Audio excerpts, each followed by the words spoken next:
3 देखिए, कह रहा है कि ए डी, बी ई और सी एफ, 3 समांतर रेखाएं को 2 तिर्यक रेखाखंड है ना क्रमशः ए बी सी और डी ई एफ पर काटती हैं। चलिए सबसे पहले आप 3 समांतर रेखाएं खींच दीजिए। ठीक है, 3 समांतर रेखाएं खींच देते हैं इस तरह से। ठीक है, समांतर रेखाएं हो गई।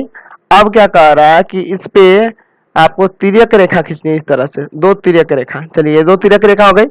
आप देखिए समांतर रेखा कौन कौन सी है, तो ये है ए डी, ठीक है, दूसरी रेखा है आपका बी ई और तीसरा है आपका सी एफ। देखिए तो 3 रेखाएं होंगी ए डी बी और सी एफ और काट रही है ए बी सी पे और इसको डी ई एफ पे। अब कह रहा है ए बी और बी ई बराबर है, ए बी बराबर बी ई है, ए बी बराबर बी ई बराबर 4 सेंटीमीटर, यानी ये भी 4 सेंटीमीटर है और यह भी 4 सेंटीमीटर है। ठीक है, तो हमें पूछ रहा है कि डी ई बटा ई एफ क्या होगा।